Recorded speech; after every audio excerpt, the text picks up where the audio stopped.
Hello everyone. तो अभी हम लोग मंदिर जा रहे हैं क्योंकि आज जन्माष्टमी है। तो हम लोग जन्माष्टमी मनाने के लिए मंदिर जा रहे हैं। शिवानी भी मेरे साथ में जा रही है और मैं निकल चुकी हूँ घर से और पहुँच चुकी हूँ भारत माता चौक। और आप लोग देख सकते हो कि भारत माता चौक कितना सुंदर सजा हुआ है, कितना अच्छा लग रहा है देखने में।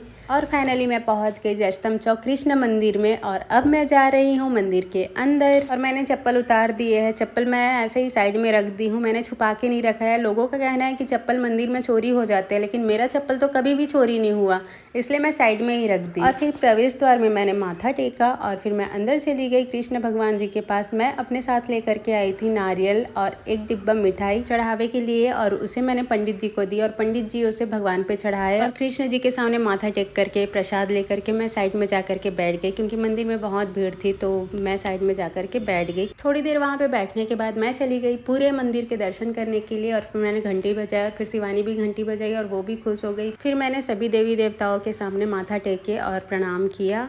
और फिर मुझे वहाँ पे सुदामा जी मिल गए, तो मैंने उनके चरण स्पर्श किए, उनके साथ में खड़ी रही और कुछ देर बातें भी कर रही थी उनसे। और वहाँ पे भजन कीर्तन भी चल रहा था, तो मैं भी चले गई भजन सुनने के लिए और बहुत अच्छा लग रहा था वहाँ पर। और फिर थोड़ी देर भजन सुनने के बाद मंदिर के चारों तरफ घूम के हम फिर वहाँ मंदिर से निकल गए। और फिर मैं अपना चप्पल ढूंढ रही थी, फिर मुझे याद आया कि मैंने तो अपना चप्पल बाहर रखा है, तो फिर मैं बाहर चले गई और फिर चप्पल पहन के हम निकल गए दूसरे मंदिर जाने के लिए। और अभी मैं जो मंदिर जा रही हूँ वो है समता कॉलोनी में। और आप देख सकते हो कि पूरा एरिया कितना मस्त डेकोरेट हुआ है, ऐसा लग रहा है कि दिवाली मनाई जा रही हो।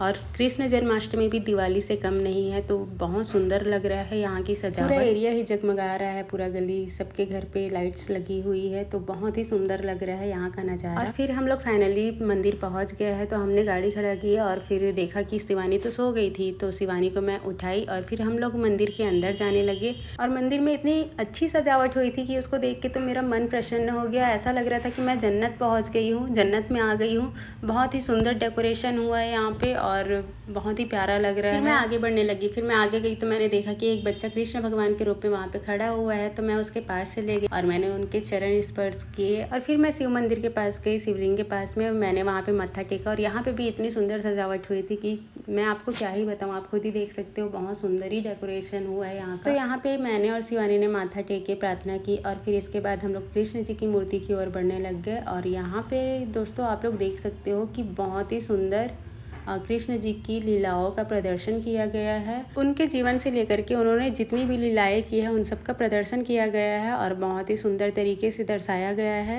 और मैं भगवान जी के दर्शन करके प्रणाम करके वहाँ से बाहर निकल गई, क्योंकि आगे जाती तो मैं फंस जाती, क्योंकि बहुत भीड़ थी, इसलिए मैं बाहर निकल गई। और बाहर में प्रसाद दिया जा रहा था, तो मैंने प्रसाद लिए और फिर हम लोग भजन सुनने के लिए वहाँ पे बैठ गए। फिर वहाँ पे थोड़ी देर भजन सुनने के बाद हम लोग, काफ़ी लेट भी हो रहा था, तो फिर घर जाने के लिए हम लोग वहाँ से निकल गए। और हमने तो कृष्ण जन्माष्टमी बहुत अच्छे से सेलिब्रेट किया और बहुत इंजॉय भी किया। तो गाइस आप बताइएगा इस कृष्ण जन्माष्टमी कहाँ गए थे और यहाँ पे आए थे कि नहीं, वो ज़रूर बताइएगा। तो गाइस आप लोगों को ब्लॉग कैसा लगा ये कमेंट में ज़रूर बताइएगा। और इसी के साथ हम लोग बाहर आ चुके हैं और मैं और शिवानी अपने अपने चप्पल पहन के अब घर जाने के लिए रेडी है। तो फिर मिलते हैं अगले ब्लॉग पे, तब तक के लिए बाय बाय।